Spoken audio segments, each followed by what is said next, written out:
Saudara-saudara yang saya kasih dimanapun saudara-saudara berada, kembali kita berjumpa untuk membaca dan merenungkan firman Tuhan di dalam renungan harian ini. Mari kita terlebih dahulu berdoa. Bapa di dalam surga, puji syukur dan terima kasih karena kami boleh kembali mendapatkan kesempatan untuk membaca dan merenungkan firman-Mu. Bukalah hati dan pikiran kami, supaya kami boleh mengerti apa yang Tuhan firmankan kepada kami. Di dalam Kristus kami berdoa. Amin. Saya mengajak saudara untuk membuka kitab 2 Raja-Raja pasal 4 ayat 1 sampai dengan ayat yang ke-7. Saya akan membacakan demikian. Salah seorang dari istri-istri para nabi mengadukan halnya kepada Elisa sambil berseru, "Hambamu, suamiku, sudah mati, dan engkau ini tahu bahwa hambamu itu takut akan Tuhan. Tetapi sekarang penagih hutang sudah datang untuk mengambil kedua orang anakku menjadi budaknya." Jawab Elisa kepadanya, "Apakah yang dapat kuperbuat bagimu? Beritahukanlah kepadaku apa-apa yang kau punya di rumah." Berkatalah perempuan itu, "Hambamu ini tidak punya sesuatu apapun di rumah, kecuali sebuah buli-buli berisi minyak." Lalu berkatalah Elisa, "Pergilah, mintalah bejana-bejana dari luar daripada segala tetanggamu. Bejana-bejana kosong tetapi jangan terlalu sedikit. Kemudian masuklah, tutuplah pintu sesudah engkau dan anak-anakmu masuk. Lalu tuanglah minyak itu ke dalam segala bejana, mana yang penuh, angkatlah." Pergilah perempuan itu daripadanya. Ditutupnyalah pintu sesudah ia dan anak-anaknya masuk, dan anak-anaknya mendekatkan bejana-bejana kepadanya, sedang ia terus menuang. Ketika bejana-bejana itu sudah penuh, berkatalah perempuan itu kepada anaknya, "Dekatkanlah kepadaku sebuah bejana lagi." Tetapi jawabnya kepada ibunya, "Tidak ada lagi bejana." Lalu berhentilah minyak itu mengalir. Kemudian pergilah perempuan itu memberitahukannya kepada abdi Allah, dan orang ini berkata, "Pergilah, jualah minyak itu, bayarlah hutangmu, dan hiduplah dari lebihnya engkau serta anak-anakmu." Demikianlah firman Tuhan. Saudara-saudara yang terkasih dalam Tuhan Yesus Kristus, kalau kita berbicara tentang mujizat, maka biasanya kita memahami mujizat itu adalah karya perbuatan Allah yang ajaib tanpa keikutsertaan manusia.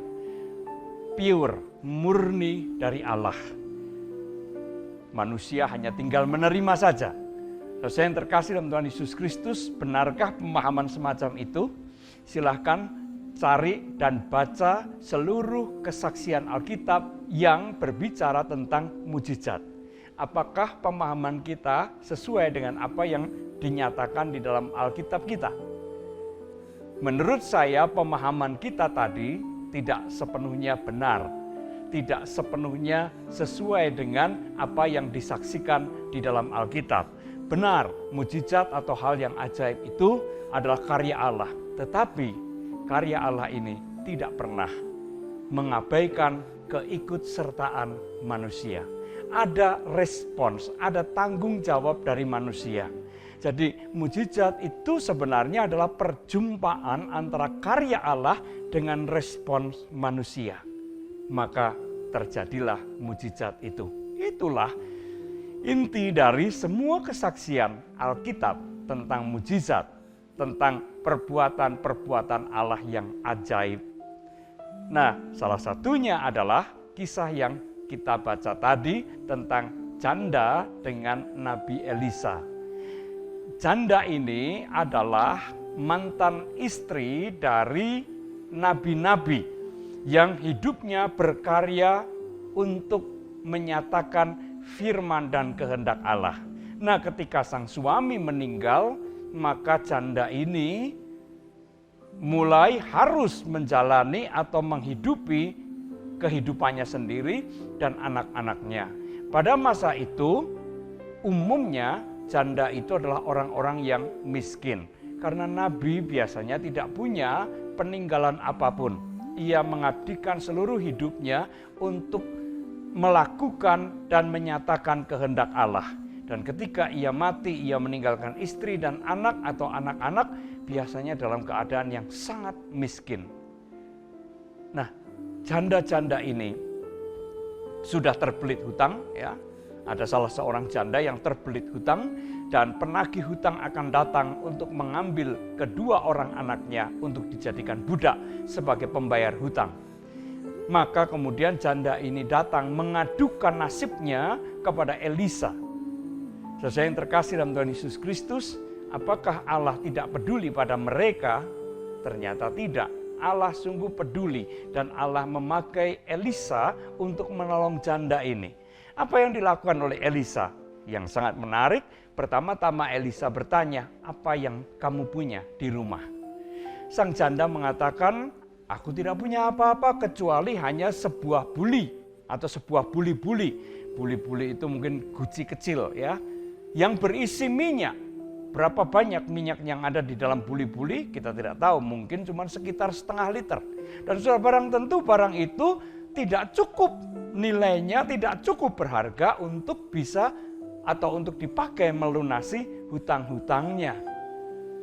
Nah, tetapi saudara yang terkasih dalam Tuhan Yesus Kristus, apa yang nampaknya tidak berharga, tidak ada nilainya di depan mata manusia, itu bisa dipakai oleh Allah untuk menyatakan pemeliharaan karya, perbuatan, dan cinta kasih-Nya. Dan itu diwujudkan dalam bentuk perintah dari Elisa kepada janda itu. Elisa memerintahkan atau menyuruh janda dan anak-anaknya, ambillah atau pinjamlah bejana-bejana dari tetangga-tetanggamu. Kumpulkan itu, masuklah ke dalam rumah, tutup pintu rapat-rapat, dan tuangkan minyak ke atas atau ke dalam bejana-bejana itu. Saudara yang terkasih dalam Tuhan Yesus Kristus, ibu dan anak ini kemudian bekerja atau bekerja sama mengumpulkan bejana-bejana, mereka masuk ke dalam rumah, menutup pintu, dan kemudian mulailah sang ibu menuangkan minyak dari buli-buli itu ke dalam bejana.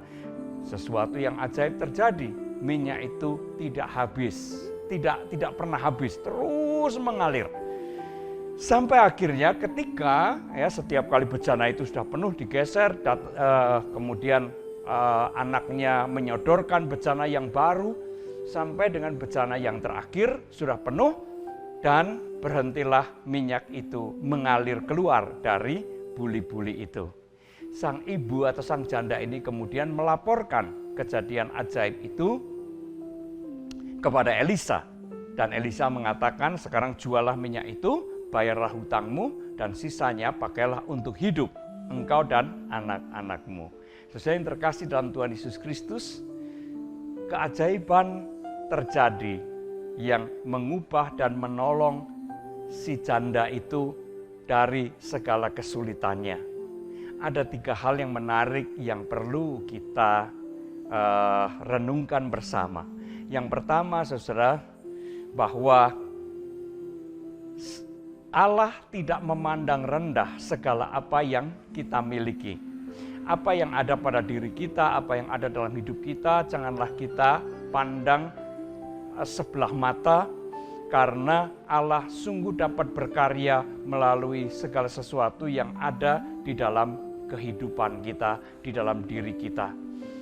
Apa yang nampaknya sederhana di mata manusia bisa menjadi sesuatu yang sangat berharga ketika Allah bekerja dan memakainya.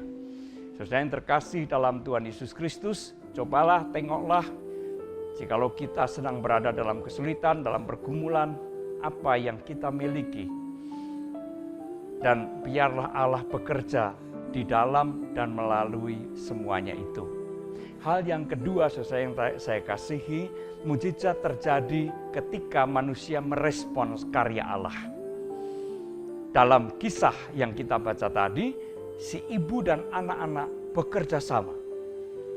Di dalam kerukunan, mereka mencari, meminjam, mengumpulkan bejana, menutup pintu rumah, kemudian si ibu menuangkan minyak dari buli-buli, si anak kemudian mengatur, memindahkan, mendatangkan bejana yang baru, yang masih kosong. dan seterusnya. Ya, itu suatu kerjasama yang luar biasa.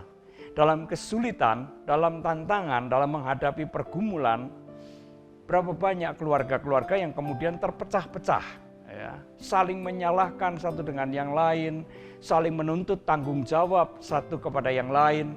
Dalam suasana semacam itu, bisakah kita melihat dan merasakan karya Allah di tengah-tengah kesulitan kita?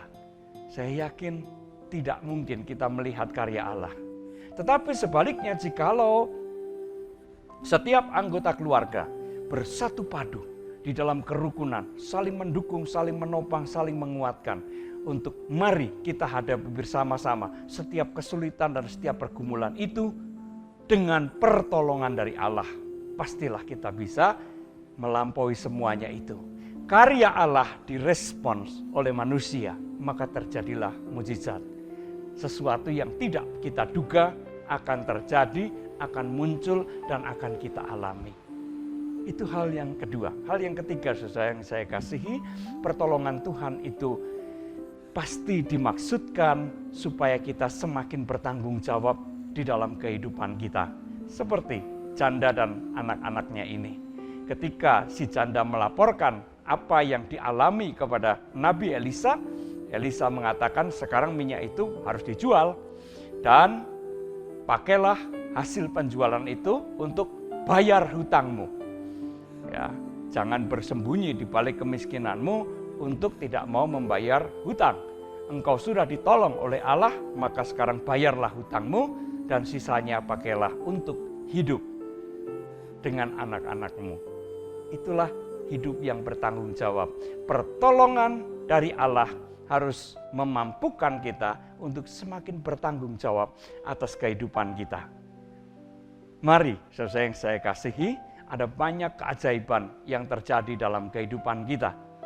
Mari kita rasakan karya Allah di dalam kehidupan kita, sehingga mujizat itu boleh terus senantiasa terjadi dalam kehidupan kita.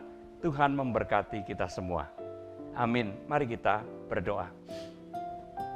Bapa di dalam surga, terima kasih jikalau kami boleh merenungkan firman-Mu, meteraikan firman-Mu ini di dalam hati, di dalam pikiran, dan dalam kehidupan kami. Di dalam Kristus kami berdoa. Amin.